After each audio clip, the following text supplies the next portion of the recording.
नमस्कार दोस्तों, आपके अपने चैनल बीएसआईटी की क्लासेस में आप सभी का स्वागत है। दोस्तों, आज की वीडियो बहुत ही इंपॉर्टेंट रहने वाली है डीआरडीओ एमटीएस टीयर 1 की तैयारी करने वाले कैंडिडेट्स के लिए, क्योंकि दोस्तों आज की वीडियो में हम बात करने वाले हैं आपके कंप्लीट पेपर की, जिसके अंतर्गत 35 प्रश्न रीजनिंग के, 35 मैथ के और लास्ट में हम 30 प्रश्न जो है जीके के डिस्कस करेंगे। तो चलिए दोस्तों वीडियो को शुरू करते हैं, और वीडियो पसंद आए तो वीडियो को लाइक कीजिएगा, शेयर कीजिएगा, सपोर्ट कीजिएगा। आज का सबसे पहला प्रश्न आप सभी के सामने, निम्नलिखित प्रश्न में दिए गए विकल्पों में से लुप्त अंक ज्ञात कीजिए।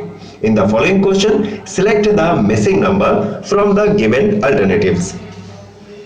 जी दोस्तों, देखिए आपको एक सीरीज दे रखी है। क्या यहाँ पर संबंध है सीरीज में? 1053 से गए हैं दोस्तों 351 पर। तो हमने क्या किया है, 1053 इज डिवाइडेड बाय 3। 3 से डिवाइड करेंगे दोस्तों हमें मिल जाएगा 351, फिर से 3 से डिवाइड किया 117 आ जाएगा, फिर से 3 से डिवाइड किया 39, फिर 3 से डिवाइड करेंगे दोस्तों आ जाएगा 13। तो 13 को जब हम 3 से डिवाइड करेंगे तो दोस्तों क्या आ जाएगा? बिल्कुल सही, ऑप्शन नंबर डी 4.33 इस प्रश्न के लिए हो जाएगा बिल्कुल राइट ऑप्शन। वेरी गुड, जिन्होंने भी बताया option number D right option. देखते हैं अगला प्रश्न।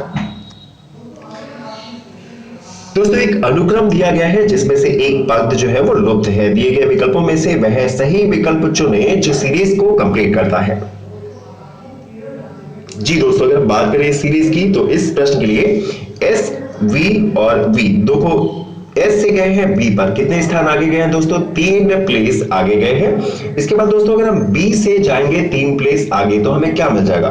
बिल्कुल सही, तब हमें मिल जाएगा वाई, और वाई से दोस्तों 3 प्लेस आगे जाएंगे तो हमें बी मिल जाएगा। उसी प्रकार दोस्तों यू से गए हैं हम एक्स पर, कितना आगे गए हैं? 3 प्लेस। एक्स से दोस्तों 3 प्लेस जब हम आगे जाएंगे तो एक्स वाई जेड ए मिल जाएगा, और ए से दोस्तों 3 प्लेस आगे जाएंगे तो बी सी को छोड़ के हमें डी मिल जाएगा। लास्ट वाला देखते हैं, टी से गए हैं डब्ल्यू पर, 3 प्लेस आगे गए हैं। डब्ल्यू से जाएंगे दोस्तों 3 प्लेस आगे तो डब्ल्यू एक्स वाई छोड़ देंगे जेड मिल जाएगा, और जेड से दोस्तों 3 प्लेस आगे जाएंगे तो हमें मिल जाएगा सी। तो इस प्रश्न की बात करें वाई ए जेड माने ऑप्शन नंबर ए सी जो है इस प्रश्न के लिए बिल्कुल सही विकल्प हो जाएगा। Very good, option number C जिन्होंने भी बताया बिल्कुल राइट ऑप्शन। देखते हैं अगला प्रश्न। निम्नलिखित प्रश्न में दिए गए विकल्पों में से विषम शब्द को चुनिए। इन the following question select the odd word from the given alternatives.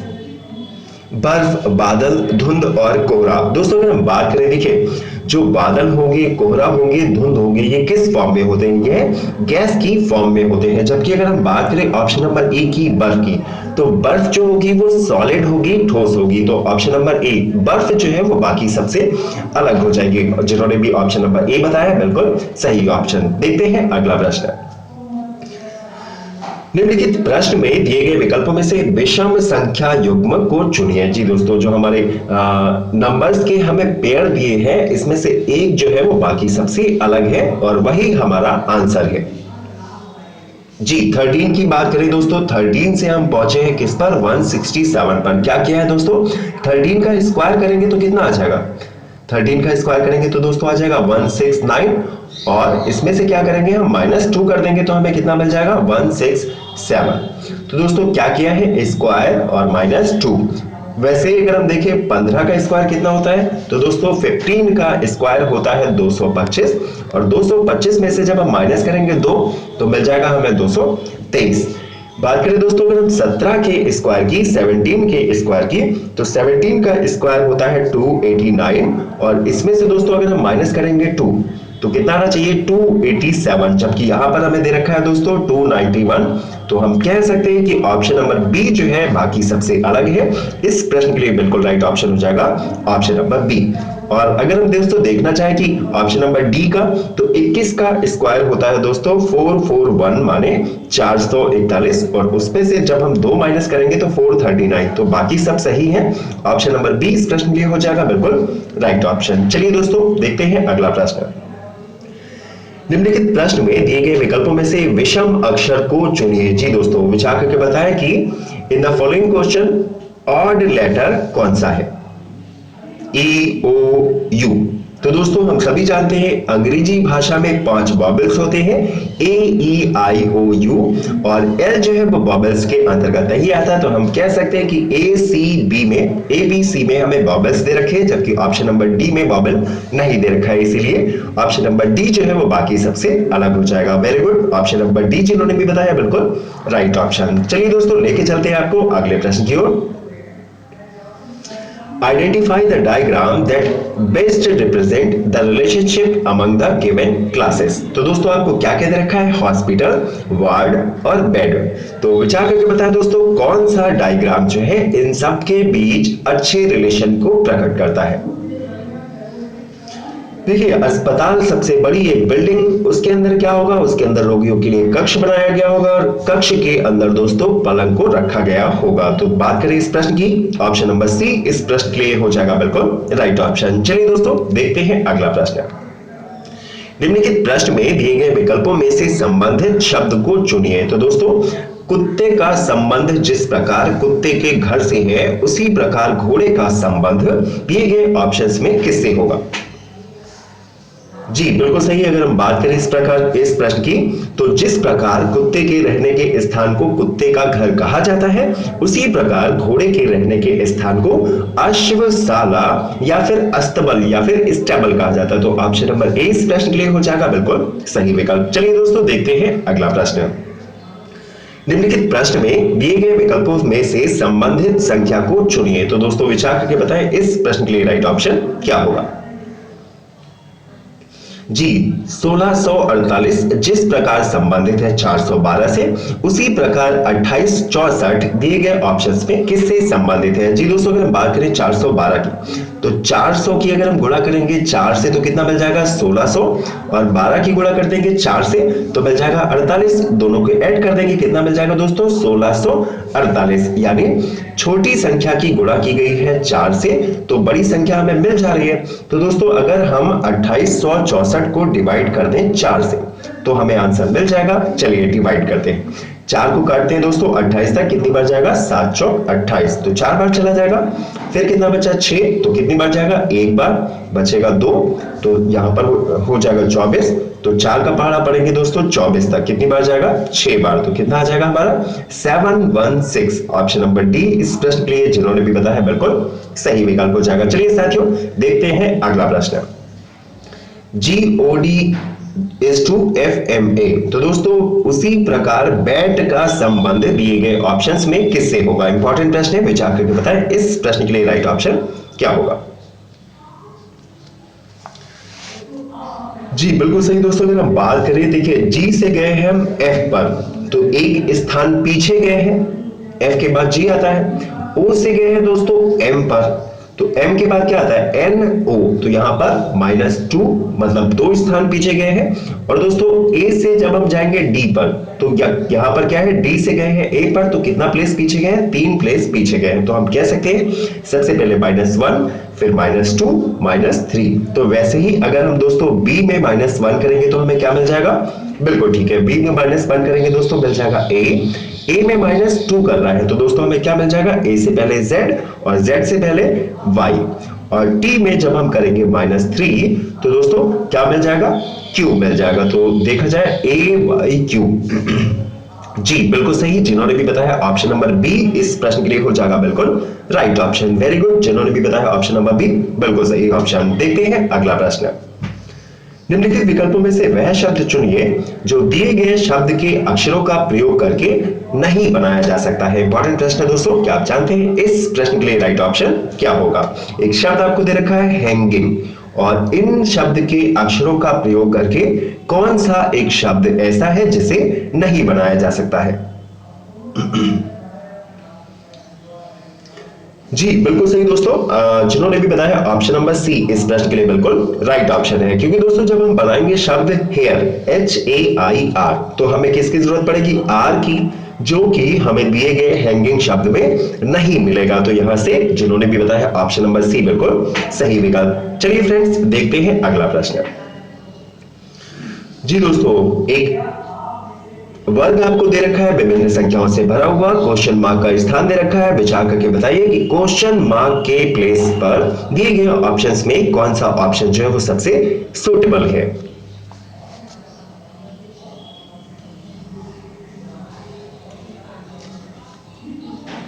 Ji friends, अगर हम बात करिए, देखिए यहां पर क्या लॉजिक लग रहा है। देखिए 4 और 8 को हम जोड़ेंगे, कितना आ जाएगा 12, और 12 में हम 5 जोड़ देंगे तो कितना आ जाएगा 17। तो 17 और अलग से हमने जोड़ा है 2, तो हमें कितना मिल जाएगा 19। ठीक है, उसी प्रकार देखिए 3 को जोड़ा हमने 4 से, तो 3 + 4 7, और 7 में जोड़ देंगे 6, तो दोस्तों 7 और 6 कितना हो जाएगा 13। 13 में 2 हमने जोड़ दिया अलग से, कितना हो जाएगा 15।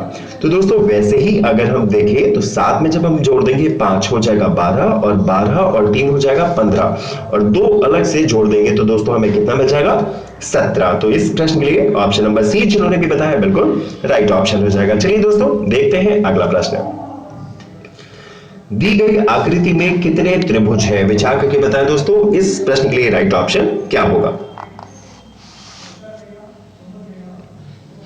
जी बिल्कुल सही दोस्तों, अगर हम बात करें कभी भी आपको इस प्रकार की आकृति मिल जाए जहां पर वर्ग के अंदर वर्ग हो और एक वर्ग जो है वो दूसरे के विकर्ण के बराबर हो। जी दोस्तों, यहां पर जो है अंदर वाला वर्ग जो है वो बाहर वाले वर्ग के विकर्णों को आपस में काट रहा है, बीच से काट रहा है, जो कि विकर्ण का निर्माण कर रहा है। तो बिल्कुल कंफ्यूज होने की जरूरत नहीं है।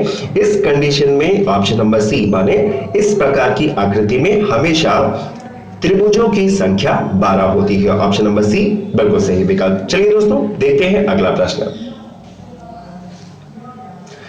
दी गई उत्तर आकृतियों में से उस आकृति को चुनिए जिससे प्रश्न आकृति निहित हो। जी दोस्तों, यह एक आपको इमेज दी गई है। विचार करके बताएं कि दिए गए ऑप्शंस में से कौन सी ऑप्शन में यह इमेज इंक्लूडेड है। जी फ्रेंड्स, अगर हम बात करें इस प्रश्न की तो देखिए आपको क्या आकृति दिख रही है। जी ये रही ये वाली आकृति। तो यहां पर सिर्फ और सिर्फ ऑप्शन नंबर डी ही इस प्रश्न के लिए सही हो सकता है। जिन्होंने भी बताया ऑप्शन नंबर डी बिल्कुल राइट ऑप्शन। चलिए दोस्तों लेके चलते हैं आपको अगले प्रश्न की ओर। पूछा है कौन सी उत्तर आकृति प्रश्न आकृति के प्रतिरूप को पूरा करेगी। जी दोस्तों, which answer figure will complete the pattern in the question figure.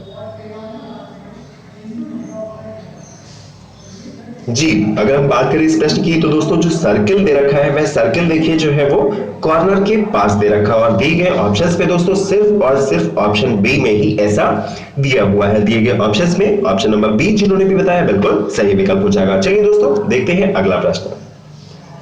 यदि एक दर्पण को ए बी रेखा पर रखा जाए तो दी गई उत्तर आकृतियों में से कौन सी आकृति प्रश्न आकृति की सही प्रतिबिंब होगी। तो दोस्तों इमेज से रिलेटेड प्रश्न है। विचार करके बताएं कि इस इमेज की जो इस आकृति की इमेज जो है वो क्या होगी।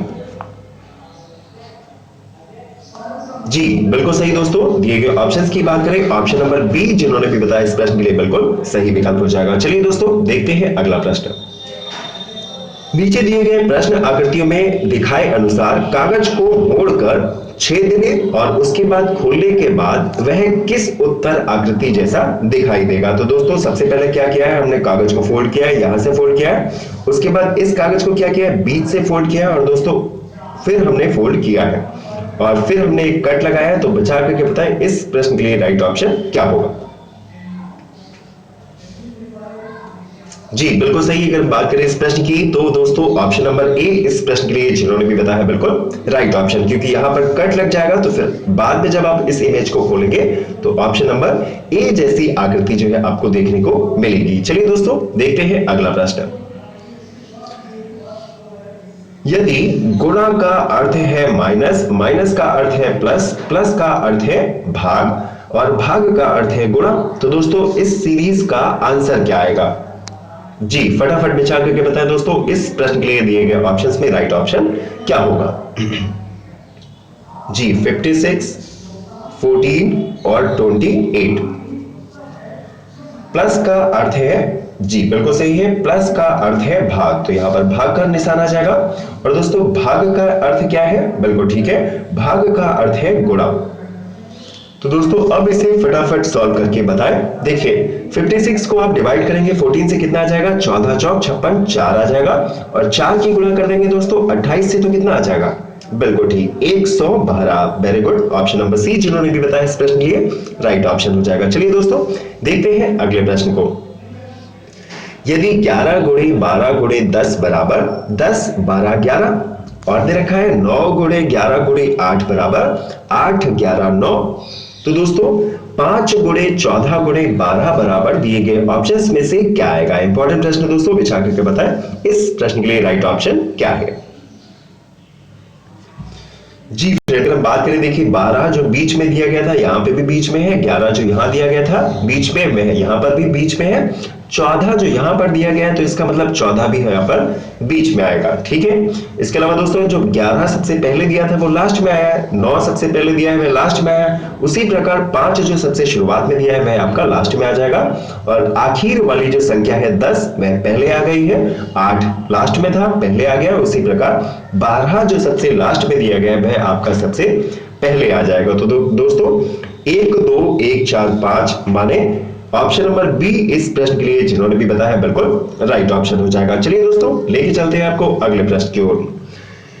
निम्नलिखित शब्दों को शब्दकोश में आने वाले क्रम के अनुसार लिखें। तो दोस्तों दिए गए ऑप्शंस को जो है आपको डिक्शनरी के अकॉर्डिंग सेट करना है, और फिर जो है कौन सा जो है दिए गए ऑप्शंस में इस प्रश्न के लिए राइट ऑप्शन हो जाएगा।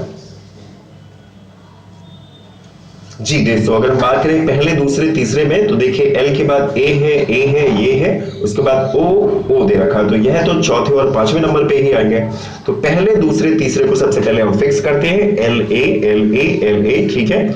उसके बाद जो है तीसरे स्थान पर वी दे रखा है, तो दोस्तों तीसरा वाला जो है वो सबसे पहले आ जाएगा।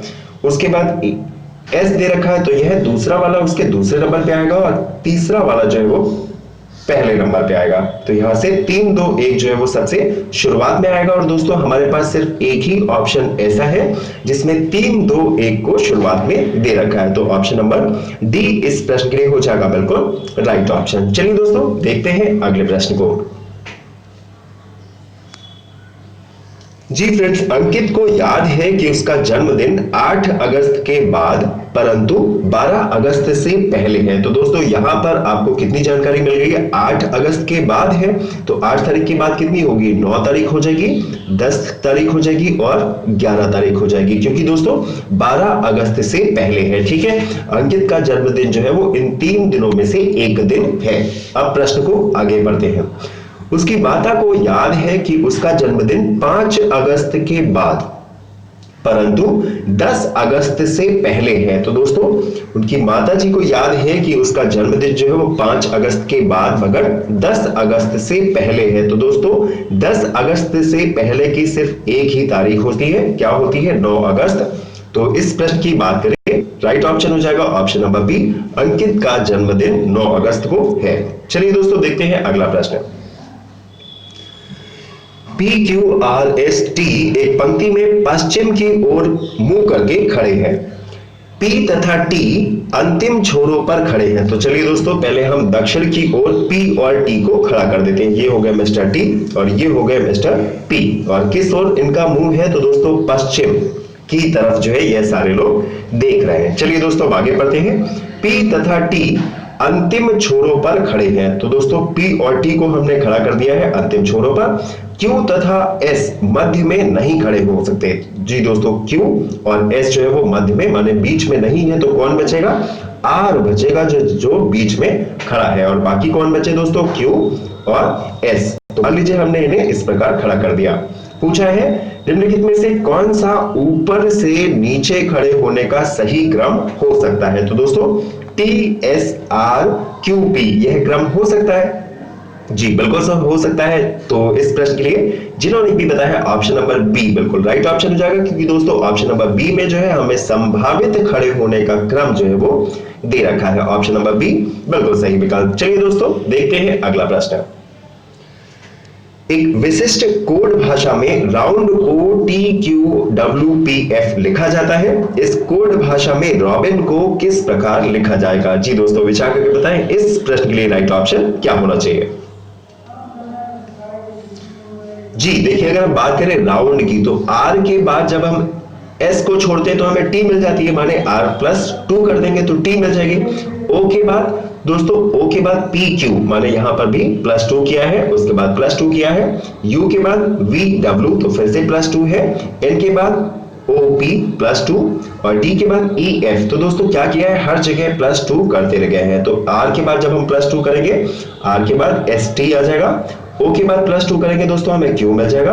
बी के बाद प्लस टू करेंगे तो सी डी। आई के बाद प्लस टू करेंगे तो दोस्तों जे और के। और एन के बाद दोस्तों जब हम प्लस टू करेंगे तो ओ और पी। तो क्या आ जाएगा हमारा, टी क्यू डी के पी। जी दोस्तों, टी क्यू डी के। ऑप्शन नंबर ए इस प्रश्न के लिए जिन्होंने भी बताया बिल्कुल सही विकल्प हो जाएगा। चलिए दोस्तों देखते हैं अगला प्रश्न। एक विशिष्ट कोड भाषा में रोम को 1714124 तथा माइन को 128134 लिखा जाता है। तो दोस्तों इस कोड भाषा में होम को किस प्रकार लिखा जाएगा, विचार करके बताएं। इस प्रश्न के लिए राइट ऑप्शन क्या है। जी फ्रेंड्स, अगर हम बात करें देखिए इस प्रश्न की, तो आर का स्थान जो है अंग्रेजी वर्णमाला में कौन सा होता है, 18वां नंबर होता है। तो दोस्तों उसमें एक माइनस कर दिया गया है, क्या आ जाएगा 17। ओ का नंबर अगर हम बात करें तो जी बिल्कुल सही, ओ का 15वां नंबर होता है, उसमें भी माइनस कर दिया, 14 आ जाएगा। एम की बात करें दोस्तों तो एम का जो नंबर होगा वो 13वां नंबर होता है, उसमें से भी हम एक माइनस करेंगे तो कितना आ जाएगा, जी बिल्कुल सही 12 आ जाएगा। और दोस्तों जो ई दे रखा है, ई हम जब भी जाते हैं 5वें नंबर पे होते हैं, उसमें से भी हम एक माइनस कर देंगे तो 4 आ जाएगा। तो दोस्तों हमारा पता चल गया है, यही सीरीज चल रही है, यही नियम चल रहा है। अब देखिए अगर हम इसे चेक करना चाहें तो दोबारा चेक कर सकते हैं। एम का नंबर कौन सा होता है दोस्तों, एम का नंबर होता है 13, एक माइनस कर दिया 12 आ गया। आई का नंबर होता है दोस्तों 9, एक माइनस कर दिया 8 आ गया। एन की बात करें तो एन 14वें नंबर पे होता है, एक माइनस किया 13, और ई जो है वो 5वें पे आता है, -1 कर देंगे तो 4, तो यहाँ पर 4 आ जाएगा। तो यहाँ पर लॉजिक ये वाला चल रहा है। तो दोस्तों इसी प्रकार देखेंगे होम की बात करें तो होम में एच जो है वो 8वें नंबर पे आता है, -1 कर देंगे 7 आ जाएगा। ओ की बात करें 15वें नंबर पे आता है दोस्तों, -1 कर देंगे 14 आ जाएगा। एम की बात करें दोस्तों, एम जो है वो 13वें स्थान पर आता है, -1 12, और ई फिर से एक बार 5वें नंबर पर -1 कर देंगे तो आ जाएगा 4। तो 7 1 4 1 2 4 ऑप्शन नंबर ए इस प्रश्न के लिए जिन्होंने भी बताया बिल्कुल सही विकल्प हो जाएगा। चलिए दोस्तों देखते हैं अगला प्रश्न।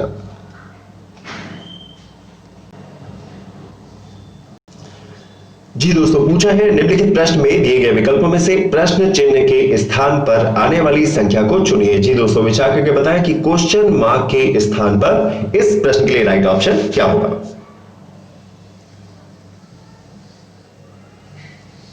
जी बिल्कुल सिंपल सा लॉजिक है दोस्तों, 2 में जोड़ेंगे 3 हो जाएगा 5, 5 में जोड़ देंगे 5 हो जाएगा 10। उससे वैसे ही 3 में जोड़ा 5 को 8 हो जाएगा, 8 में 7 जोड़ा दोस्तों आ जाएगा 15, 7 2 9 3 12 आ जाएगा, 5 7 12 और 2 14 आ जाएगा। तो दिए गए ऑप्शंस में इस प्रश्न के लिए जिन्होंने भी बताया ऑप्शन नंबर डी 14 हो जाएगा बिल्कुल राइट ऑप्शन। चलिए दोस्तों लेके चलते हैं आपको अगले प्रश्न की ओर। पूछा है दोस्तों, दी गई आकृति में कितने चतुर्भुज हैं, विचार करके बताया दोस्तों हाउ मेनी। जी बिल्कुल सही। अगर हम बात करें इस प्रश्न की तो दोस्तों याद रखिएगा कि जब भी आपको कोई स्टार की शेप दे रखी है तो उसमें जितने कोने होंगे 1 2 3 4 5, जितने कॉर्नर्स होंगे वहां पर जो चतुर्भुज होंगे उनकी संख्या भी उतनी ही होती है। ऑप्शन नंबर डी इस प्रश्न के लिए जिन्होंने भी बताया बिल्कुल राइट ऑप्शन हो जाएगा। दी गई आकृति में चतुर्भुज की संख्या 5 है। चलिए दोस्तों देखते हैं अगला प्रश्न।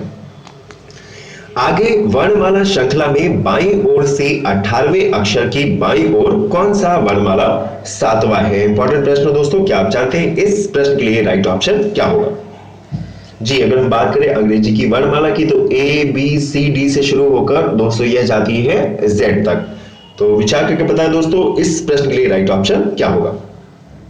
दिया क्या है, आगे वर्णमाला श्रृंखला में बाईं ओर से माने इस साइड से दोस्तों जब आप शुरू करेंगे तो 18वें अक्षर के, तो दोस्तों जब आप इस साइड से शुरू करेंगे तो 18वें नंबर पे कौन सा लेटर आता है, जी 18वें नंबर पे आता है दोस्तों आर।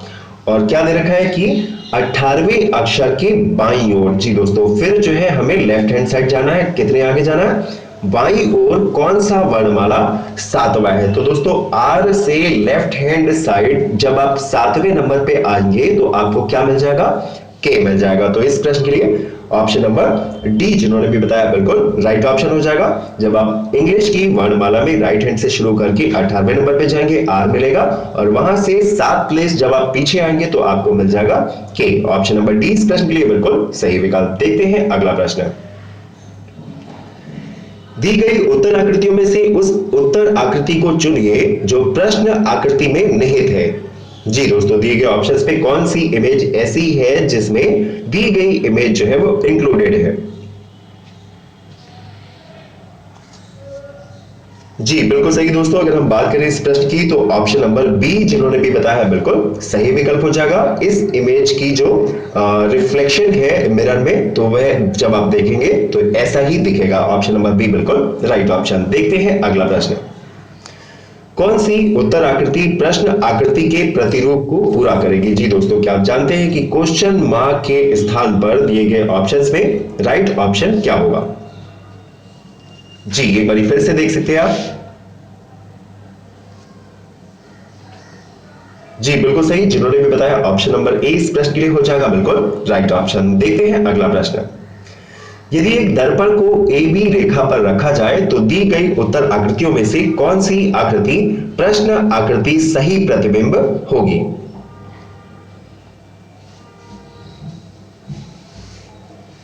बिल्कुल सही दोस्तों। अगर हम बात करें इमेज की तो ऑप्शन नंबर सी इस प्रश्न के लिए हो जाएगा बिल्कुल राइट ऑप्शन। जिन्होंने भी बताया ऑप्शन नंबर सी बिल्कुल सही विकल्प। देखते हैं अगला प्रश्न। नीचे के प्रश्न आकृतियों में दिखाए गए अनुसार कागज को मोड़कर छेदने और उसके बाद खोलने के बाद वह किस आकृति जैसा दिखाई देगा?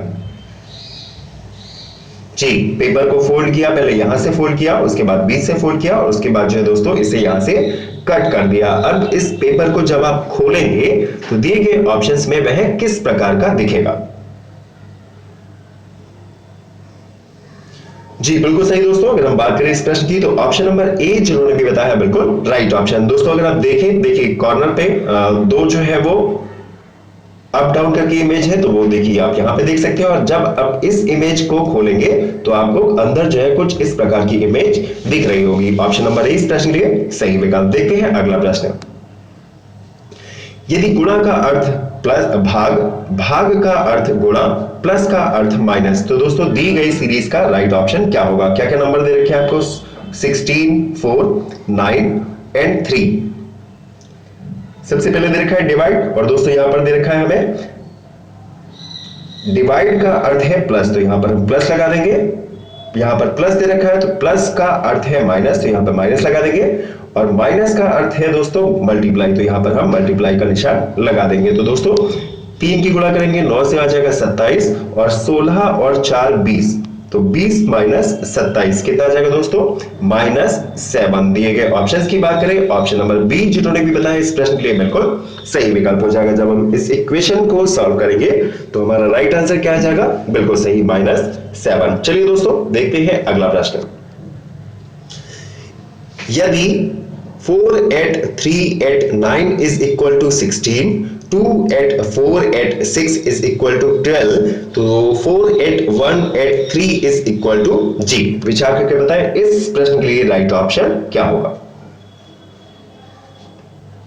जी दोस्तों अगर हम बात करें, देखिए क्या लॉजिक लग रहा है। 4 3 7 और 7 में 9 जोड़ देंगे आ जाएगा 16, 2 और 4 6 और 6 और 6 हो जाएंगे 12। तो दोस्तों 4 और 1 5 और 5 में जोड़ देंगे 3, तो कितना आ जाएगा? 8। बिल्कुल सही, ऑप्शन नंबर सी इस प्रश्न के लिए जिन्होंने भी बताया बिल्कुल सही विकल्प। चलिए दोस्तों देखते हैं अगला प्रश्न। निम्नलिखित शब्दों को शब्दकोश में आने वाले क्रम के अनुसार लिखें। जी दोस्तों डिक्शनरी के हिसाब से हमें सारे जो है शब्द दे रखे हैं और उन्हें हमें सेट करना है कि कौन पहले और कौन जो है उसके बाद में आएगा। जी क्यू से शब्द शुरू है, ठीक है। अब हम दूसरा लेटर जो है देखते हैं, you you you you you. तो दोस्तों अब हमें तीसरा लेटर देखना पड़ेगा। तो देखिए यहाँ पर तीसरे में ई दे रखा है, बाद में आएगा ए ए ए ए, तो तीसरा भी सब में कॉमन है। अब हम चौथे वर्ड को देखते हैं दोस्तों। यहाँ पर सी दे रखा है, यहाँ पर एस दे रखा है या एस दे रखा है, और यहाँ पर आई दे रखा है। तो सबसे पहले दोस्तों हमारा सी आएगा, तो सबसे पहले तो आ जाएगा हमारा चौथा वाला। उसके बाद दूसरे नंबर पे कौन सा आएगा दोस्तों, यहाँ पर एस एस और यहाँ पर आई दे रखा है, तो तीसरे वाले में आई दे रखा है, तो तीसरा वाला उसके बाद आ जाएगा। उसके बाद देखिए दोस्तों कि यहाँ पर जो 4 शुरू के लेटर्स हैं Q U A S common है, आई वाला जो है वो पहले आ जाएगा तो 2 आ जाएगा, और उसके बाद जो है दोस्तों 5 आ जाएगा, और सबसे लास्ट में जो है वो पहला वाला आ जाएगा, तो 4 3 2 5 1। जी 4 3 2 5 1 दिए गए ऑप्शंस में ऑप्शन नंबर सी में है। ऑप्शन नंबर सी इस प्रश्न के लिए जिन्होंने भी बताया बिल्कुल सही विकल्प है। चलिए दोस्तों देखते हैं अगला प्रश्न। जी अब दोस्तों हम मैथ के कुछ प्रश्न, इंपॉर्टेंट प्रश्न आपके साथ डिस्कस करने वाले हैं। पूछा है दोस्तों, एक संख्या को जब 36 से विभाजित किया जाता है तो शेषफल 25 प्राप्त होता है। उसी संख्या को जब 6 से विभाजित किया जाए तो शेषफल क्या आएगा। जी दोस्तों, एक नंबर को जब हम डिवाइड करते हैं 36 से तो रिमाइंडर आता है 25। जब हम उसी नंबर को 6 से डिवाइड करेंगे तो रिमाइंडर कितना आएगा। जी फ्रेंड्स, अगर हम बात करें इस प्रश्न की, तो जब हम किसी संख्या को 36 से भाग देते हैं तो मान लेते हैं कि भागफल जो है वो k आता है और शेष जो है वो कितना आता है, रिमाइंडर हमें दे रखा है वह 25 के बराबर आता है। तो दोस्तों यहां पर भाज्य क्या हो जाएगा, भाज्य हो जाएगा 36 इंटू के और प्लस 25, यही तो हो जाएगा 36 इंटू के प्लस 25। तो दोस्तों पूछा क्या गया, जब उसी संख्या को जब हम 6 से विभाजित करते हैं, तो दोस्तों अब इसी संख्या को हमें किससे डिवाइड करना है, 6 से भाग करना है, तो शेषफल कितना आएगा। तो 6 से डिवाइड करेंगे तो 6 इंटू 6k प्लस 6 इंटू 4 और प्लस 1। तो दोस्तों जब हम इसे सॉल्व करेंगे तो हमारा कितना आ जाएगा, 6 आ जाएगा बाहर, 6 को हम कॉमन ले लेंगे, 6k प्लस 4 प्लस 1। तो यहां से दोस्तों हम देख सकते हैं कि यहां पर जो रिमाइंडर बचेगा वह कितना बचेगा, 1 बचेगा। दिए गए ऑप्शंस की बात करें, ऑप्शन नंबर बी जिन्होंने भी बताया इस प्रश्न के लिए बिल्कुल सही विकल्प। देखते हैं अगला प्रश्न। यदि 2 7 8 5 P3 11 से विभाजित है तो P के स्थान पर कौन सा अंक आएगा। जी दोस्तों एक नंबर दे रखा है जो कि आपको बताया है कि 11 से डिवाइड किया जा सकता है और वहां पर आपको एक संख्या के स्थान पर P दे रखा है। तो दोस्तों पूछा है कि P के स्थान पर कौन सा अंक आएगा। जी दोस्तों 11 से डिवीजन का एक रूल होता है और इस रूल में हमें बताया जाता है कि जब किसी संख्या के विषम स्थान और सम स्थान माने इवन नंबर और ऑड नंबर का जो डिफरेंस होता है वह या तो 0 हो जाए या फिर वह 11 से डिवाइड हो, तो वह संख्या जो है वो 11 से विभाजित हो जाती है। तो दोस्तों 2 प्लस कर देंगे 8 और प्लस कर देंगे p। जी दोस्तों 2 और 8 10 और प्लस कर देंगे p 10p, और यह किसके बराबर है दोस्तों, 7 5 12 और 3 15 के बराबर है। तो दोस्तों यहां से हम जो है वो वैल्यू निकाल सकते हैं। p की वैल्यू कितनी आ जाएगी, 10p बराबर 15 है, तो p की वैल्यू आ जाएगी दोस्तों, जी बिल्कुल सही 5 आ जाएगी। दिए गए ऑप्शंस की बात करें, ऑप्शन नंबर बी जिन्होंने भी बताया है बिल्कुल सही विकल्प हो जाएगा। चलिए दोस्तों देखते हैं अगले प्रश्न को। Under root 340 plus under root 9 की वैल्यू दिए गए ऑप्शंस में से क्या होगी। जी बात करें इस प्रश्न की, तो दोस्तों जिन्होंने भी बताया इस प्रश्न के लिए ऑप्शन नंबर बी बिल्कुल राइट ऑप्शन हो जाएगा 7। कैसे, तो दोस्तों 340 को हम ऐसे ही रख सकते हैं और जो अंडर रूट 3 लिखा है तो दोस्तों हम इसे क्या लिख सकते हैं, हम इसे 3 इंटू 3 लिख सकते हैं, और 3 इंटू 3 लिखने पर क्या होगा, यह 1 3 जो है वो बाहर आ जाएगा, तो 340 और प्लस कर देंगे 343 आ जाएगा। तो दोस्तों 343 जो है वो किसका क्यूब रूट होता है, बिल्कुल ठीक है 7 इंटू 7 इंटू 7 यहां पर हम लिख सकते हैं, और क्यूब रूट 7 का जब हम निकालेंगे तो दोस्तों 7 जो है बाहर आ जाएगा। ऑप्शन नंबर बी इस प्रश्न के लिए जिन्होंने भी बताया बिल्कुल सही विकल्प। देखते हैं अगला प्रश्न। 200 से ऐसी कौन सी सबसे छोटी संख्या गुणा की जाए ताकि प्राप्त संख्या 600 की गुणज हो जाए। जी विचार करके बताएं दोस्तों, दिए गए ऑप्शंस में इस प्रश्न के लिए राइट ऑप्शन क्या होगा। जी फ्रेंड्स दे रखा है कि 200 की हमें मल्टीप्लाई करना है किसी ऐसी संख्या से, ऐसी छोटी से छोटी संख्या से जिससे जो है गुणज 600 की गुणज हो जाए, जो संख्या है वह 600 की मल्टीप्लाई में आ जाए। तो दोस्तों अगर हम 5 से करेंगे, देखिए क्या आ जाएगा, 200 से 5 से गुणा करेंगे तो आ जाएगा 1000। 1000 को हम 6 से डिवाइड नहीं कर सकते हैं। 200 की गुणा करें 15 से 3000 आ जाएगा, इसकी हम गुणा कर सकते हैं, मल्टीपल हो जाएगा, मगर दोस्तों यह जो है बड़ी संख्या है। इसके बाद अगर हम देखें दोस्तों 3 से मल्टीप्लाई करें 200 की, तो 200 की मल्टीप्लाई करेंगे दोस्तों कितना आ जाएगा 600, और 600 तो 600 का मल्टीपल है ही। पूछा है दोस्तों सबसे छोटी संख्या, इसलिए इस प्रश्न के लिए ऑप्शन नंबर सी बिल्कुल सही विकल्प हो जाएगा। 200 की 3 से गुणा कर देंगे तो जो आएगा 600, वह 600 का मल्टीपल, ऑप्शन नंबर सी बिल्कुल सही विकल्प। देखते हैं अगला प्रश्न। 26 इंटू 34 का मान क्या होगा, विचार करके बताएं दोस्तों इस प्रश्न के लिए राइट ऑप्शन क्या है। जी बिल्कुल सही, जिन्होंने भी बताया ऑप्शन नंबर डी इस प्रश्न के लिए हो जाएगा बिल्कुल सही विकल्प, option number D right option. देखते हैं अगला प्रश्न। ए किसी कार्य को 20 दिनों में कर सकता है, तो दोस्तों मिस्टर ए है, किसी कार्य को 20 दिनों में कंप्लीट कर लेते हैं। उसने 5 दिन कार्य किया तथा शेष कार्य बी ने 42 दिनों में पूरा किया। जी दोस्तों, ए जो है किसी काम को 20 दिन में करता है, 5 दिन उसने कार्य किया, तो दोस्तों उसने 5 दिन में कितना कार्य कर लिया होगा। जी दोस्तों 20 दिन में पूरा करता है तो आ जाएगा 20 5/20, तो दोस्तों उसने 1/4 कार्य, कह सकते हैं कि हम 25% कार्य जो है मिस्टर ए ने कंप्लीट कर लिया, और उसके बाद बी ने उस काम को किया है 42 दिनों में पूरा।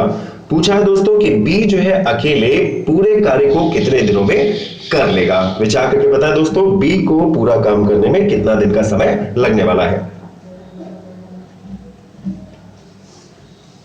जी बिल्कुल सही दोस्तों, अगर हम बात करें तो बी जो है वो कितना कार्य कर रहा है, वह बी जो है वो 3/4 कार्य कर रहा है, क्योंकि ए ने जो है 5 दिनों में 1/4 काम को कंप्लीट कर लिया था।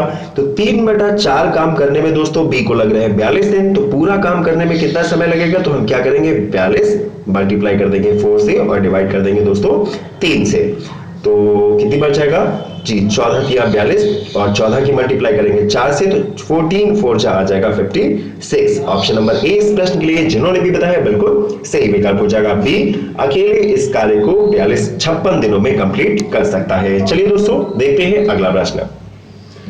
3 नल है ए बी सी, किसी टंकी को क्रमशः 40 मिनट और 48 मिनट जी 40, 48 और 60 घंटे में भर सकते हैं। जी दोस्तों 3 टंकियां हैं ए बी सी, और एक टंकी जो है 40 मिनट में भरती है, दूसरी 48 में और तीसरी 60 घंटे में टंकी को भर सकती है। यदि तीनों नल एक साथ खोल दिए जाए तो सभी टंकी को भरने में कितना समय लगने वाला है, विचार करके बताएं दोस्तों इस प्रश्न के लिए राइट ऑप्शन क्या होगा।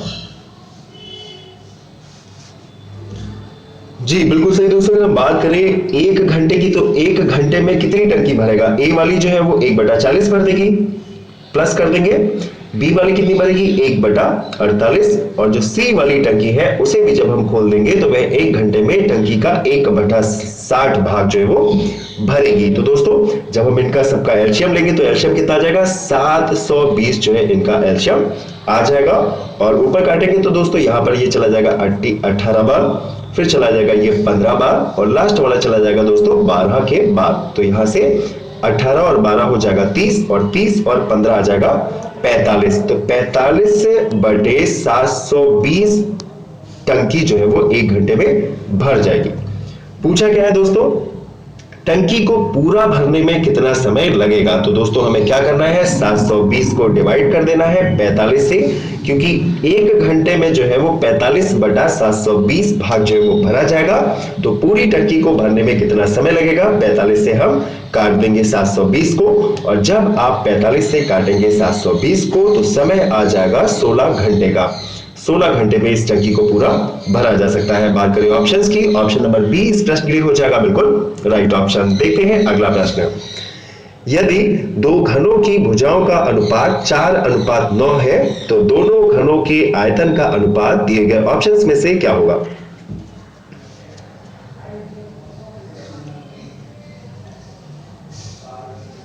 जी फ्रेंड्स, अगर मान लें कि घन का जो मान लेते हैं कि घन जो है A1 और A2 है, यहाँ पर 2 घनों की बात की है, 2 घन है A1 और A2, तब जो घन का अनुपात दे रखा है हमें क्या दे रखा है दोस्तों, यह 4:9 के बराबर दे रखा है। पूछा क्या है कि दोनों घनों के आयतन का अनुपात क्या होगा, तो दोस्तों घन का जो आयतन होगा वो क्या होता है, क्यूब होगा। तो 4 का हम क्यूब कर देंगे, कितना आ जाएगा, जी बिल्कुल सही, 4 का क्यूब आ जाएगा 64, और 9 का क्यूब कर देंगे तो दोस्तों कितना आ जाएगा, बिल्कुल ठीक है 729।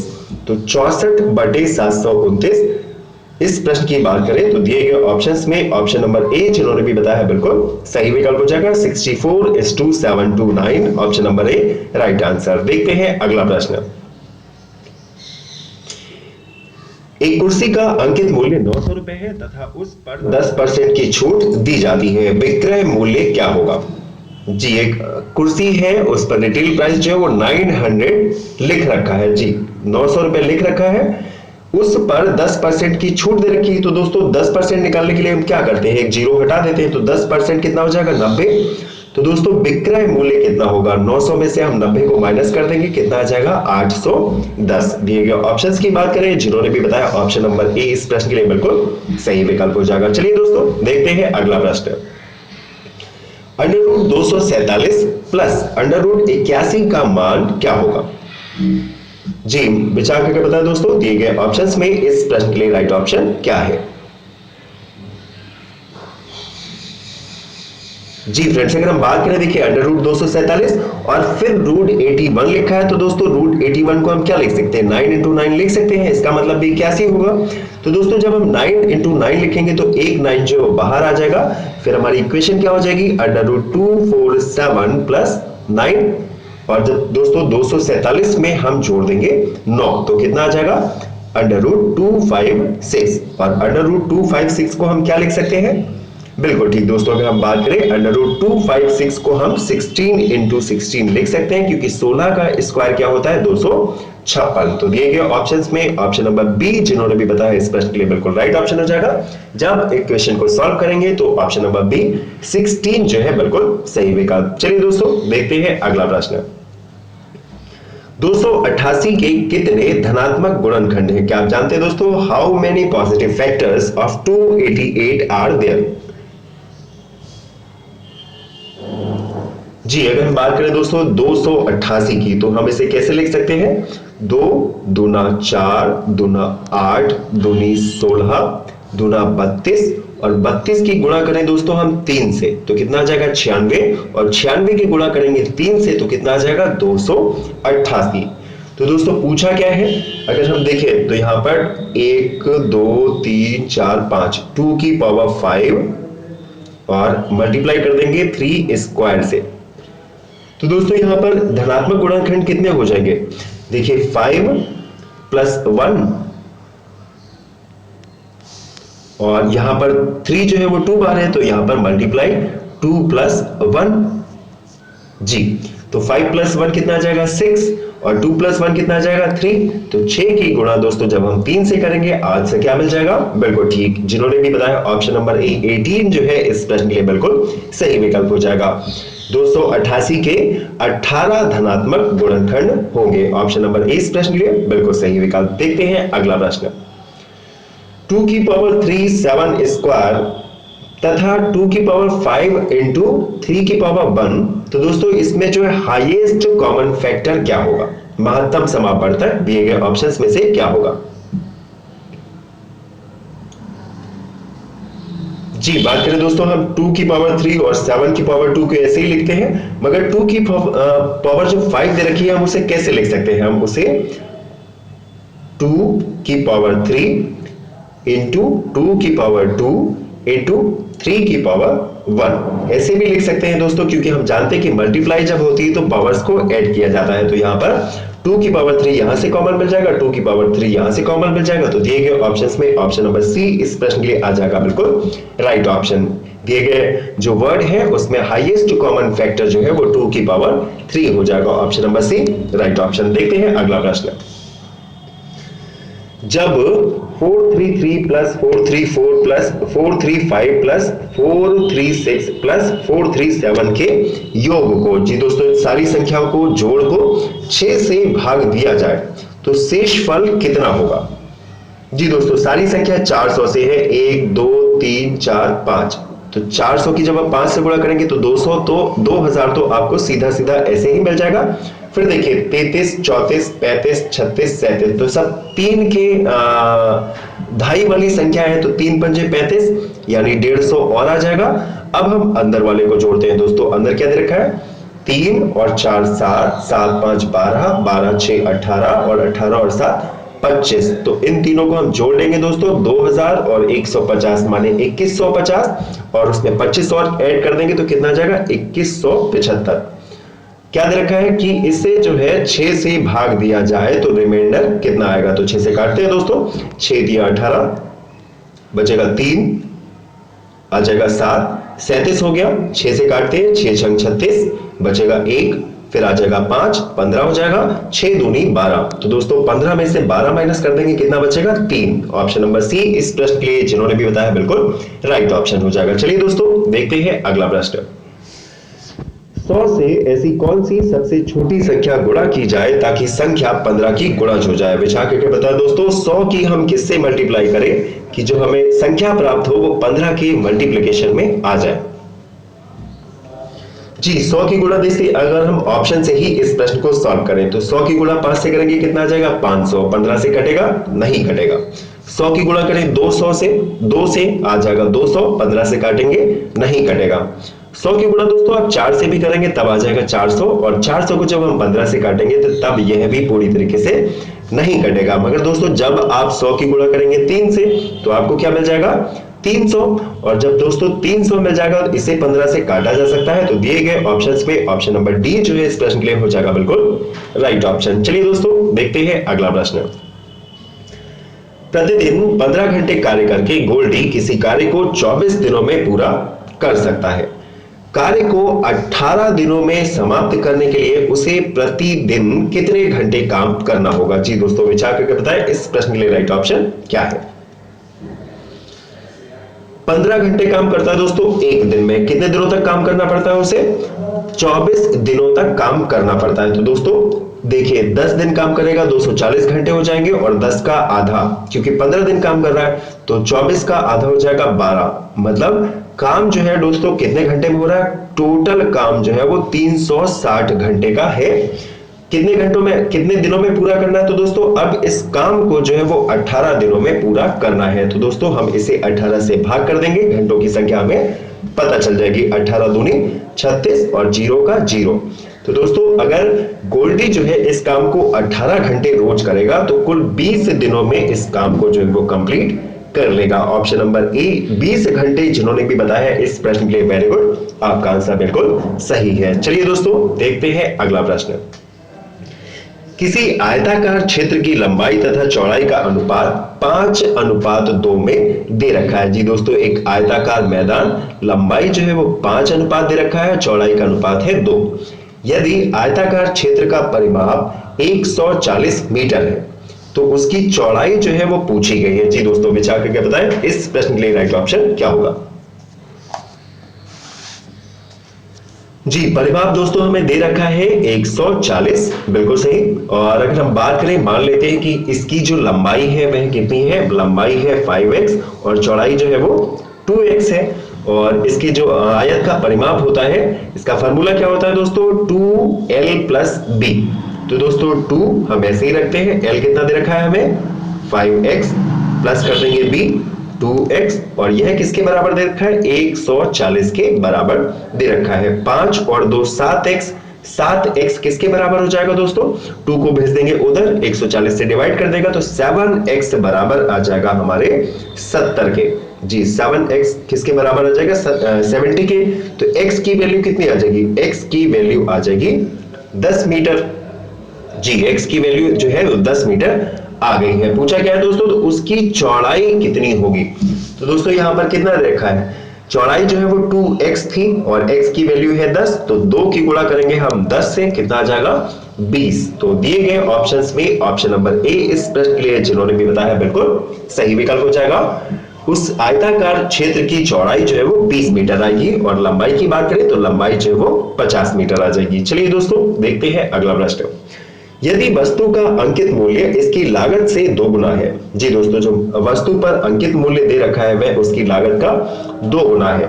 40% लाभ प्राप्त करने के लिए छूट कितनी दी जाएगी? जी दोस्तों, अगर दुकानदार है, मान लीजिए कि इस वस्तु को जो है व्यक्ति ने 100 रुपए खरीदा, 100 रुपए में खरीदा है।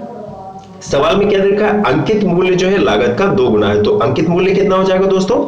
200 रुपए हो जाएगा। पूछा है कि 40% लाभ कमाने के लिए छूट कितनी देनी होगी? तो दोस्तों 100 रुपए में हमने एक चीज खरीदी है, 40% का प्रॉफिट कमाना है, तो हमें कितने में बेचनी चाहिए? 40 और जोड़ देंगे, 140 में बेचनी चाहिए। वस्तु पर जो कीमत लिखी हुई वह लिखी हुई है 200 रुपए, तो दोस्तों हमें कितना डिस्काउंट देना है? 60 रुपए का डिस्काउंट देना है। बस हमें यही बताना कि 60 रुपए जो है वो 200 रुपए का कितना परसेंट होता है। तो दोस्तों 60 रुपए जो है वो 200 रुपए का कितना परसेंट हो जाएगा? जी, 2 0 से 2 0 कट जाएगा, 2 से काटेंगे, 60 से काटेंगे 2 को, तो दोस्तों 2 तिया 6 और 0 का 0, माने 30% का डिस्काउंट जब हम देंगे, किसी वस्तु की कीमत को डबल करके लिखेंगे और 30% का डिस्काउंट देंगे, तभी भी हमें 40% का प्रॉफिट होगा। ऑप्शन नंबर बी इस प्रश्न के लिए जिन्होंने भी बताया है बिल्कुल सही विकल्प। चलिए दोस्तों देखते हैं अगला प्रश्न। यदि एक दुकानदार अपने सामान पर उसके क्रय मूल्य से 40% अधिक मूल्य अंकित करता है तथा 40% की छूट देता है, तो उसका लाभ अथवा हानि प्रतिशत क्या होगा? विचार करके बताया दोस्तों, उससे लाभ होगा और हानि होगा, और अगर लाभ होगा तो कितने परसेंट होगा और हानि होगी तो कितने परसेंट होगी? जी फ्रेंड्स, क्या देखा है? यदि एक दुकानदार अपने सामान पर उसके क्रय मूल्य का, तो मान लेते हैं कि क्रय मूल्य जो है वो 100 रुपए है, क्रय मूल्य से 40% अधिक मूल्य अंकित करता है। दोस्तों कितना मूल्य अंकित करेगा? जी, क्रय मूल्य से 40% अधिक मूल्य अंकित करता है, तो क्रय मूल्य का 40% माने 100 का 40 कितना आ जाएगा? 140 रुपए उसकी कीमत को निर्धारित करता है, तथा 40% की छूट देता है। तो दोस्तों 140 का जब आप 40% निकालेंगे, 140 का 40% निकालेंगे तो कितना आ जाएगा? जी, 10% निकाल लीजिए तो 0 काट जाएंगे, 10% आ जाएगा, 14 की गुणा कर देंगे 4 से तो आ जाएगा 56 रुपए। तो दोस्तों 140 रुपए उस वस्तु पर कीमत जो है वो अंकित थी, 56 रुपए का डिस्काउंट जो है इस व्यक्ति ने दिया है, तो वस्तु को कितने रुपए में बेच रहा है दोस्तों? 140 में जब आप 56 माइनस करेंगे, 0 से 6 गया 4, यहां बचेगा 13, 13 में से 8 गया 5 गया 8, तो 84 रुपए में इस वस्तु को बेचा जा रहा है। खरीदी कितने में थी दोस्तों? 100 रुपए में खरीदी थी, 84 रुपए में बेचा जा रहा है, तो कितने का नुकसान हुआ? 16 रुपए का नुकसान हुआ है, और 16 रुपए जो है 100 रुपए का 16% होगा। ऑप्शन नंबर ए इस प्रश्न के लिए जिन्होंने भी बताया है बिल्कुल राइट ऑप्शन हो जाएगा। इस वस्तु को बेचने पर दुकानदार को 16% की हानि होगी। चलिए दोस्तों अब देखते हैं अगला प्रश्न। दो धनात्मक संख्याओं का अनुपात 9-11 है, उसका गुणनफल 6-3-3-6 है, छोटी संख्या क्या होगी? क्या आप जानते हैं इस प्रश्न के लिए दिए गए ऑप्शंस में राइट ऑप्शन क्या है?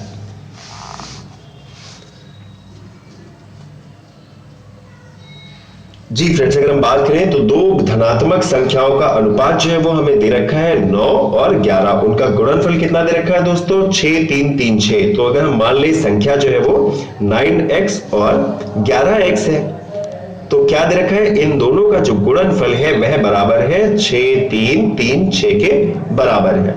तो दोस्तों अगर हम देखिए यहाँ पे 9 गुणा करें 11 से कितना जाएगा? 99, और x की गुणा x से हो जाएगी तो 99x square is equal to हो जाएगा 6336 के।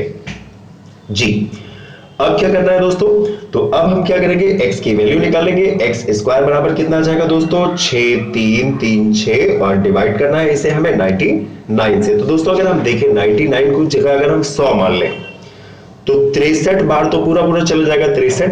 अगर हम इसे 64 बार काटें तो 6400 होना चाहिए, जब नीचे हो 100 तो ऊपर 6400 हो, 64 बार चला जाएगा।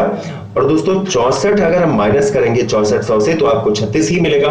तो यहां पर 64 बार जो है वो डिवाइड हो रहा है, तो x की वैल्यू कितनी आ जाएगी? x स्क्वायर की वैल्यू आ जाएगी हमारी 64, और x की वैल्यू आ जाएगी 8। तो यहां से x की वैल्यू हमें पता चल गई है 8 आ जाएगी। हमारी संख्याएं कितनी थी? 9x और 11x। तो यहां से 9x की वैल्यू निकालेंगे तो 9 इंटू x आ जाएगा। तो छोटी संख्या जो है दोस्तों आ जाएगी हमारी 72, और जब आप बड़ी संख्या निकालेंगे तो 11 की गुणा कर देंगे दोस्तों किससे? 8 से, तो बड़ी संख्या आ जाएगी 88। तो पूछा क्या है, छोटी संख्या क्या होगी? ऑप्शन नंबर बी इस प्रश्न के लिए जिन्होंने भी बताया बिल्कुल राइट ऑप्शन। दिए गए अनुपात में जो छोटी संख्या आएगी वह 72 आ जाएगी और बड़ी संख्या जो है उसकी वैल्यू 88 आ जाएगी। इस प्रश्न के लिए ऑप्शन नंबर बी बिल्कुल सही विकल्प। देखते हैं अगला प्रश्न। बी 9,000 रुपए की पूंजी निवेश करके एक व्यापार आरंभ करता है। 4 माह के पश्चात डी 80,000 रुपए के निवेश के साथ उस व्यापार में शामिल हो जाता है। तो दोस्तों वर्ष के अंत में वह किस अनुपात में लाभ को बांटेंगे? विचार करके बताएं। जी दोस्तों, वी जो है वो 90,000 रुपए लगाता है और डी 80,000 रुपए लगाता है 4 महीने के बाद। जी विचार करके बताएं दोस्तों, इस प्रश्न के लिए राइट ऑप्शन क्या होगा? बी के 90,000 रुपए, डी के जो है वो 80,000 रुपए है और ये 80,000 रुपए जो है वो 4 महीने के बाद लगाए गए हैं। जी दोस्तों, में क्या करना होगा? 90,000 यह पैसे कितने महीने तक लगे? ये लगे हैं 12 महीने तक, जबकि डी जो है वो 4 महीने के बाद आया, तो मतलब डी की जो मनी है वह सिर्फ 8 महीने तक वर्किंग में रही है।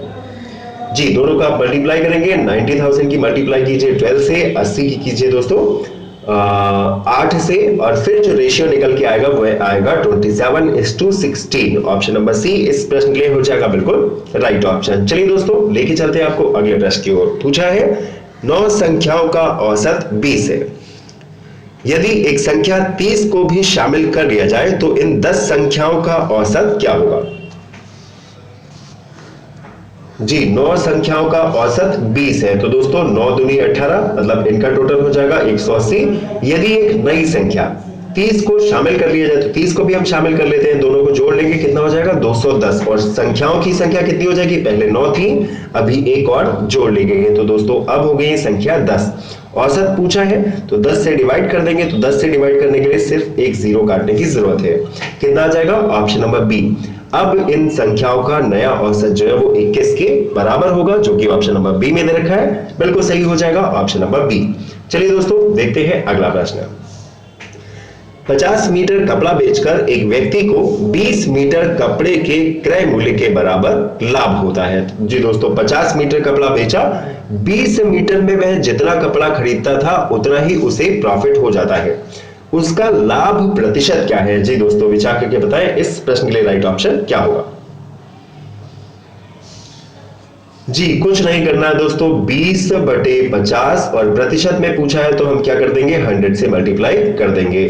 जी 50 दूनी 100 और 20 की 2 से गुणा कर देंगे तो कितना आ जाएगा? 40। तो इस व्यापारी को जो है वो 40% का प्रॉफिट हो रहा है। ऑप्शन नंबर ए इस प्रश्न के लिए राइट ऑप्शन। देखते हैं अगला प्रश्न। यदि कुछ वस्तुएं 10 रुपए प्रति वस्तु की दर से खरीदकर 7 रुपए प्रति वस्तु की दर से बेची दी जाती हैं। जी दोस्तों, कोई वस्तु जो है 10 रुपए में खरीदी गई है, 7 रुपए में बेची गई है, तो हानि का प्रतिशत क्या होगा? जी कितने रुपए का लॉस हो रहा है दोस्तों? 3 रुपए का लॉस हो रहा है। कितने रुपए की वस्तु खरीदी गई है? 10 रुपए की वस्तु खरीदी गई है। प्रतिशत में पूछा है तो हम क्या कर देंगे दोस्तों? 100 से मल्टीप्लाई कर देंगे। 100 को 10 से काटेंगे, कितनी बार जाएगा दोस्तों? 10 बार। 3 की मल्टीप्लाई 10 से कीजिए, कितना जाएगा? 3 धाम 30। ऑप्शन नंबर डी इस प्रश्न के लिए जिन्होंने भी बताया बिल्कुल राइट ऑप्शन। 10 रुपए की चीज खरीदी, 7 रुपए में बेची, हानि होगी 30%। चलिए दोस्तों देखते हैं अगला प्रश्न। एक व्यक्ति एक वर्ष में अपनी आय को 30% बचाता है। यदि वह अब उतनी ही राशि 8 महीने में बचाना चाहता है तो उसे अपनी मासिक बचत कितने प्रतिशत बढ़ानी होगी? जी विचार करके बताएं दोस्तों, दिए गए ऑप्शंस में इस प्रश्न के लिए राइट ऑप्शन क्या है?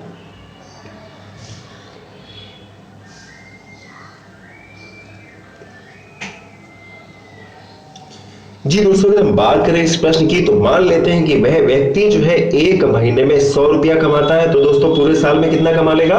पूरे साल में होते हैं 12 महीने, तो 12 महीने में दोस्तों वह 1200 रुपए कमा लेगा। दे रखा है दोस्तों कि वह जो है अपनी आय का 30% बचाता है, तो दोस्तों 100 रुपए महीने कमाता है मान लीजिए, तो 100 रुपए का 30% कितना रुपया होगा? 30 रुपया बचाता है हर महीने। तो 30 रुपया अगर महीने बचाता है तो 12 महीने में कितना बचा लेगा? 12 से गुणा कर देंगे तो 360 रुपए जो है वह पूरे साल में बचा लेगा। अब क्या दे रखा है? यदि उतनी ही राशि को वह 8 महीने में बचाना चाहता है, तो उसे अपनी मासिक बचत में कितने प्रतिशत की बढ़ोतरी करनी पड़ेगी। जी दोस्तों, अब देखिए 360 रुपए वैसे तो ये महीने बचाता है 12 महीने में, कि कितने महीने में बचाना है, इसे 8 महीने में बचाना है। तो 360 को हम 8 से काट देंगे, कितनी बच जाएगा, 8 चौक 32, 4 बचेगा, 8 पंजे 40। तो दोस्तों पहले जो 30 रुपए बचाता था, अब बचाने हैं इसे 45 रुपए। तो कितने रुपए ज्यादा बचाने हैं, अब जो है इसे 15 रुपए ज्यादा बचाने हैं। तो पूछा क्या है दोस्तों, 15 रुपया जो है वो 30 रुपए का कितने प्रतिशत होता है। 15 रुपए जो है वो 30 रुपए का कितने प्रतिशत होता है। तो 15/30 और प्रतिशत में पूछा है तो हम मल्टीप्लाई कर देंगे 100 से, 0 से 0 कट जाएगा, 3 पंजे 15 और 15 की 10 से गुणा करेंगे, कितना आ जाएगा, 50%। तो दोस्तों अब इस व्यक्ति को जो है अपने मासिक बचत में 50% की बढ़ोतरी करनी पड़ेगी, तभी जो है यह 8 महीने में 360 रुपए की बचत कर सकता है। ऑप्शन नंबर डी इस प्रश्न के लिए बिल्कुल सही विकल्प। देखते हैं अगला प्रश्न। एक व्यक्ति अपनी आय का 80% खर्च कर देता है तथा बाकी बचा लेता है। तो 100 रुपया कमाता है, 80 रुपया खर्च कर देता है, 20 रुपया जो है वो बचा लेता है, 20 रुपए इसकी सेविंग हो गई, तथा बाकी बचाता है। यदि उसकी आय तथा बचत दोनों 10% बढ़ जाते हैं। जी दोस्तों, आय में 10% बढ़ गया तो मान लीजिए 100 रुपए पहले कमाना था, अब इतना 110 कमाएगा। पहले 20 रुपए बचा रहा था, अब 10% इसमें भी बढ़ा देगा, तो 20% का 2 रुपया की 10% 2 रुपया हो जाएगा, तो अब वह 22% 22 रुपए बचा रहा है। तो उसकी बचत में कितना प्रतिशत का अंतर आएगा। तो दोस्तों अब देख सकते हैं कि बचत अगर हम परसेंटेज बेसिस पे देखें तो बचत में कोई अंतर नहीं आएगा। पहले 100 कमाता था, 80 बचाता था, 20 रुपया बचा लेता था। अब 110 कमाता है, 22 बचाता है और दोस्तों 88 रुपए खत्म कर देता है। तो परसेंटेज के बेसिस पर कोई भी परिवर्तन नहीं आएगा। जी, पूछा है उसकी बचत में कितने प्रतिशत का बदलाव होगा। तो दोस्तों पहले जो है वो 20 रुपए बचाता था, अब कितने बचाता है, 22 रुपए बचाता है। तो कितना, 2 रुपए का अंतर बढ़ जाएगा, 2 रुपए जो उसकी बचत बढ़ जाएगी। तो 2 को हम क्या करेंगे, 20 से भाग कर देंगे और वही प्रतिशत में पूछा तो 100 से गुणा कर देंगे। 100 की गुणा की 2 से 200 आ जाएगा, 20 से भाग करेंगे 10 आ जाएगा। तो कह सकते हैं दोस्तों हम पहले जो है 20 बचाता था, अब 22 बचाता है, कुल मिलाकर उसकी बचत में 10% की वृद्धि हुई है। ऑप्शन नंबर ए इस प्रश्न के लिए जिन्होंने भी बताया बिल्कुल सही विकल्प। देखते हैं अगला प्रश्न। एक गाड़ी 25 मीटर प्रति सेकंड की गति से 8 घंटे चलती है। जी दोस्तों, जो आपको स्पीड दे रखी है वो मीटर प्रति सेकंड में दे रखी है और जो दूरी उसने तय की है 8 घंटे में।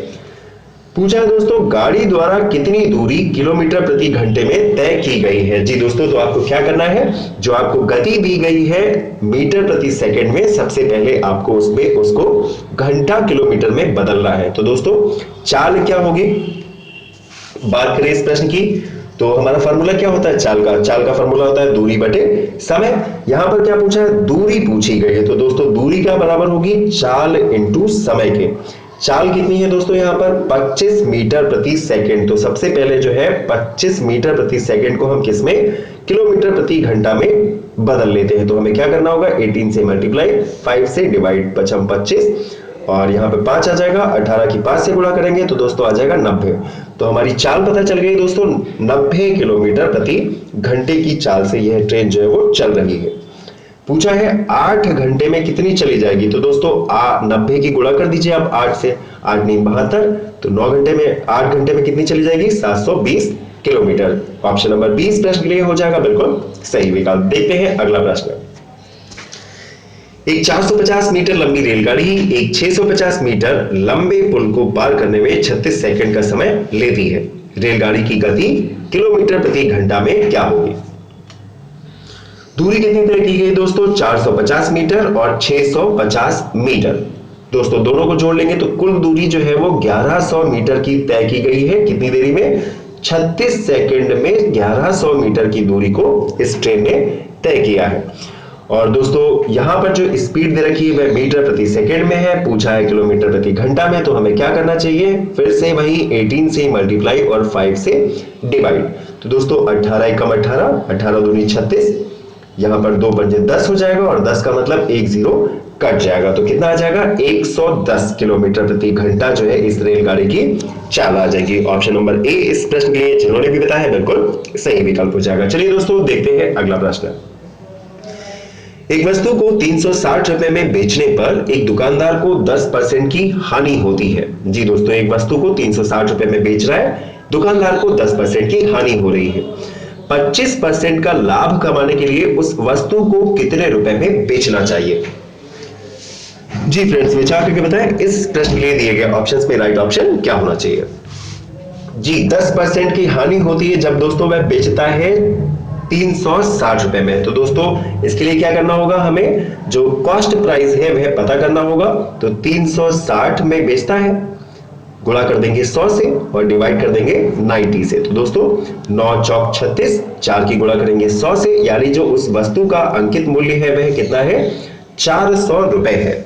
और दोस्तों उसे कितना प्रॉफिट होना चाहिए, 25% का प्रॉफिट होना चाहिए। तो क्या कर देंगे 125 से गुणा और 100 से भाग, 2 जीरो से 2 जीरो कट जाएंगे, 125 की गुणा करेंगे 4 से और 125 की गुणा करेंगे जब आप 4 से तो आपको क्या मिल जाएगा, बिल्कुल ठीक, आपको मिल जाएगा 500। ऑप्शन नंबर बी इस प्रश्न के लिए जिन्होंने भी बताया है बिल्कुल सही विकल्प। देखते हैं अगला प्रश्न। एक संख्या को पहले 10% से बढ़ाया जाता है फिर 10% घटाया जाता है, संख्या में कितने प्रतिशत परिवर्तन हुआ है? विचार करके बताएं दोस्तों। मान लीजिए कोई संख्या है 100, उसमें क्या है पहले 10% बढ़ाया गया, तो दोस्तों 100 रुपए का जब 10% आप निकालेंगे कितना आ जाएगा, 10 रुपये आ जाएगा। तो कितनी हो जाएगी संख्या आपकी 110।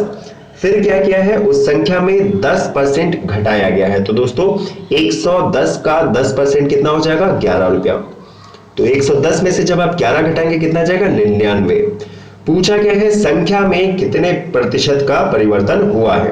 तो दोस्तों पहले एक संख्या है 100 दे रखी है, दूसरी संख्या है 99, कितने परसेंट का डिफरेंस हुआ, बिल्कुल ठीक 1% का डिफरेंस हुआ है और 1% की कमी हुई है। तो ऑप्शन नंबर सी इस प्रश्न के लिए जिन्होंने भी बताया बिल्कुल सही विकल्प। देखते हैं अगला प्रश्न। शांत जल में एक नाव की गति 42 किलोमीटर प्रति घंटा है, वह धारा के प्रतिकूल 30 किलोमीटर की दूरी 1 घंटे में तय करती है। तो दोस्तों धारा की गति किलोमीटर प्रति घंटा में पूछी गई है, विचार करके बताएं इस प्रश्न के लिए राइट ऑप्शन क्या है। जी बिल्कुल सही दोस्तों, अगर हम बात करें इस प्रश्न की तो शांत जल में नाव की चाल कितनी दे रखी है 42 किलोमीटर प्रति घंटा। शांत जल में जो नाव की चाल है वह 42 किलोमीटर प्रति घंटा हमें दे रखी है। धारा के प्रतिकूल जो सापेक्ष चाल है तो दोस्तों वह कितनी दे रखी है, वह हम मान लेते हैं कि 42 माइनस वाई, और यह किसके बराबर होगा दोस्तों, यह होगा दूरी बटे समय के बराबर होगा। जी अब अगर इसे हम सॉल्व करेंगे तो दोस्तों क्या आ जाएगा 42 माइनस 22 बराबर 30 के बराबर आ जाएगा, क्योंकि दोस्तों धारा के प्रतिकूल जब वह नाव जाती है तो वह किस स्पीड से जाती है 30 किलोमीटर के स्पीड से। तो दोस्तों y की हमें वैल्यू निकालनी है, y को इधर लेके आइए, 30 को इधर लेके आइए, तो 42 में से 30 को हमें माइनस करना होगा और 42 में से 30 जब हम माइनस करेंगे तो ऑप्शन नंबर बी माने 12 जो है हमें इस प्रश्न के लिए ऑप्शन मिल जाएगा। ऑप्शन नंबर बी बिल्कुल सही विकल्प। देखते हैं अगला प्रश्न। सॉरी 800 मीटर लंबी एक रेलगाड़ी 200 मीटर लंबे पुल को 20 सेकंड में पार करती है। रेलगाड़ी की गति किलोमीटर प्रति घंटा में बताएं। जी दोस्तों क्या दे रखा है आपको 800 मीटर तो ट्रेन की लंबाई है और पुल की लंबाई कितनी है दोस्तों 200 मीटर। तो कुल दूरी कितनी हो जाएगी 1000 मीटर की दूरी हो जाएगी और कितनी सेकंड में पार कर रही है 20 सेकंड में यह दूरी पार की जा रही है। तो ट्रेन की चाल कितनी आ जाएगी, तो दोस्तों चाहे तो हम इसे सीधे सीधे कर सकते हैं। यह जो है ट्रेन की स्पीड है मीटर प्रति सेकंड में, जब हमें बदलना होगा इसे किलोमीटर प्रति घंटा में तो 18 से गुणा और 5 से हम कर देंगे भाग। तो दोस्तों 20 की जब हम 5 से गुणा करेंगे कितना आ जाएगा 100 और 100 का मतलब है 2 जीरो यहां से कट जाएंगे, 10 की गुणा हो जाएगी 18 से तो आ जाएगा 180। दिए गए ऑप्शंस की बात करें ऑप्शन नंबर बी जिन्होंने भी बताया बिल्कुल राइट ऑप्शन हो जाएगा। इस ट्रेन की स्पीड जो है 180 किलोमीटर प्रति घंटा, option number B right option. देखते हैं अगला प्रश्न।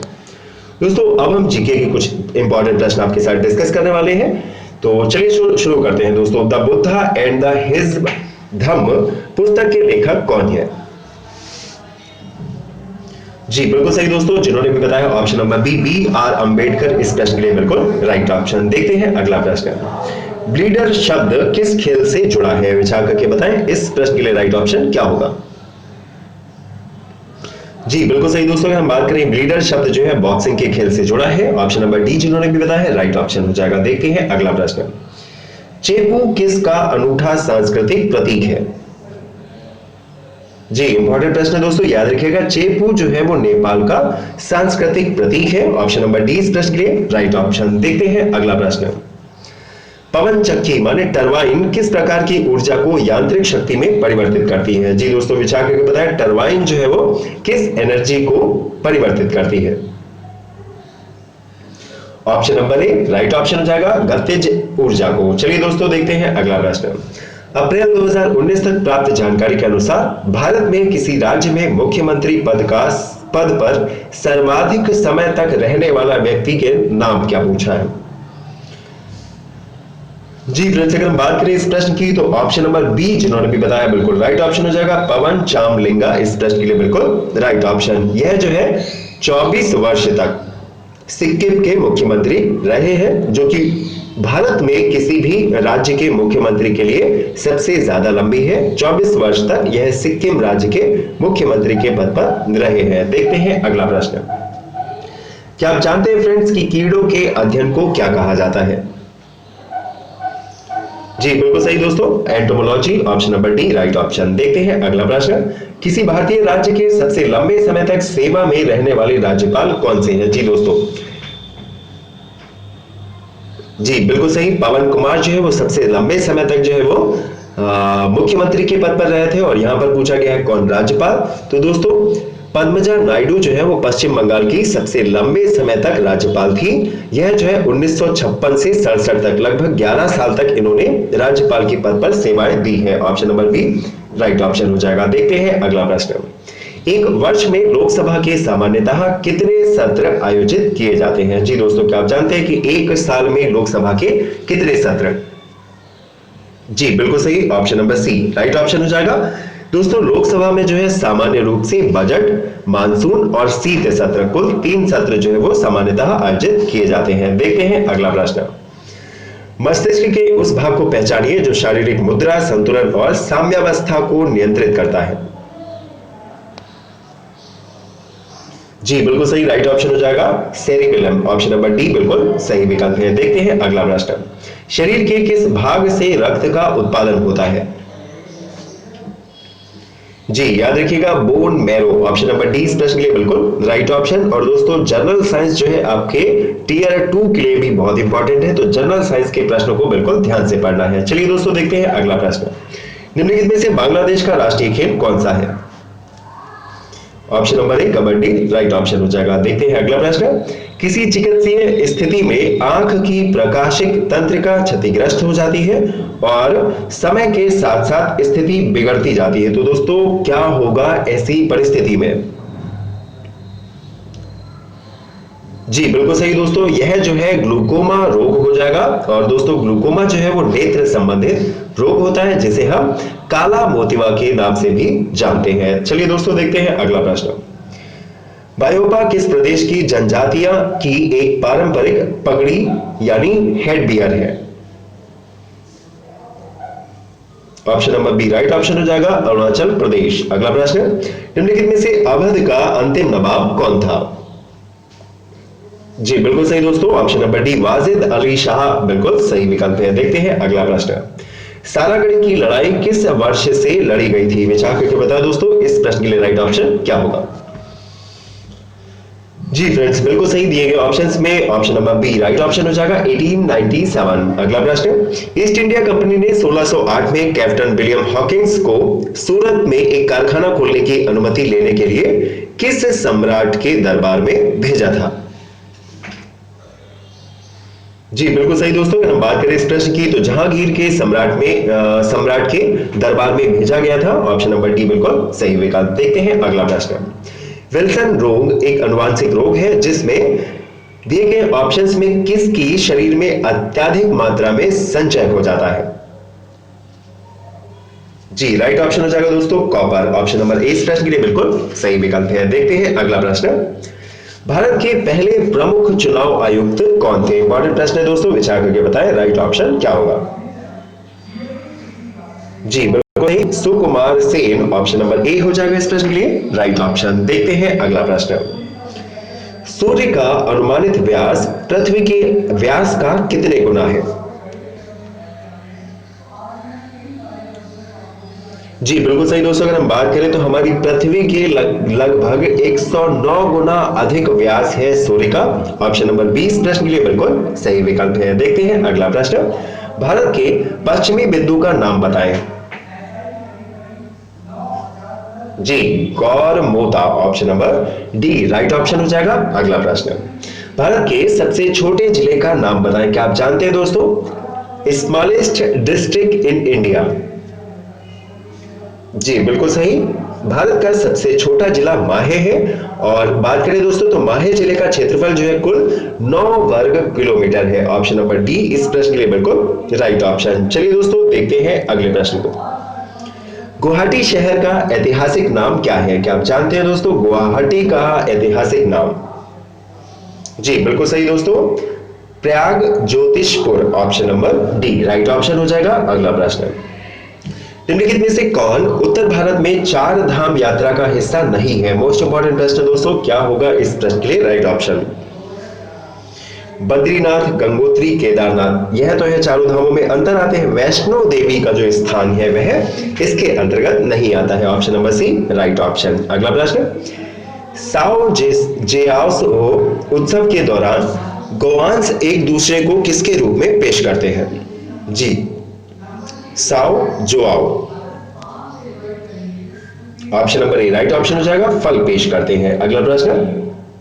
1928 में अंग्रेजों के खिलाफ गुजरात के बारदौली के स्थानीय किसानों के आंदोलन का नेतृत्व किसने किया था? जी बिल्कुल सही दोस्तों, ऑप्शन नंबर ए वल्लभ भाई पटेल राइट ऑप्शन। अगला प्रश्न। मिस यूनिवर्स का खिताब जीतने वाली पहली भारतीय कौन थी?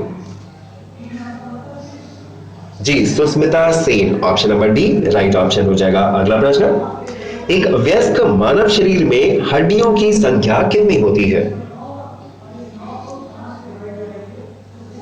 जी ऑप्शन नंबर बी बिल्कुल राइट ऑप्शन हो जाएगा। एक वयस्क मानव शरीर में हड्डियों की संख्या 206 होती है। अगला प्रश्न। सौर मंडल का सबसे गर्म ग्रह कौन सा है? जी शुक्र, जिसे हम वीनस के नाम से भी जानते हैं, हमारे सौर मंडल का सबसे गर्म ग्रह है। अगला प्रश्न। भारत में पुर्तगाली शासन को समाप्त करने वाले इंस्ट्रूमेंट ऑफ सरेंडर पर किस तिथि को हस्ताक्षर किया गया था? जी बिल्कुल सही दोस्तों, 19 दिसंबर 1961। ऑप्शन नंबर ए इस प्रश्न के लिए हो जाएगा बिल्कुल राइट ऑप्शन। तो दोस्तों आज की वीडियो में बस इतना ही। यदि आपको आज की वीडियो पसंद आई है, प्रश्न पसंद आए हैं तो वीडियो को लाइक कीजिए, शेयर कीजिए, हमें सपोर्ट कीजिए। मिलते हैं दोस्तों ऐसे ही इंपॉर्टेंट प्रैक्टिस सेट के साथ अगली क्लास में। तब तक के लिए नमस्कार।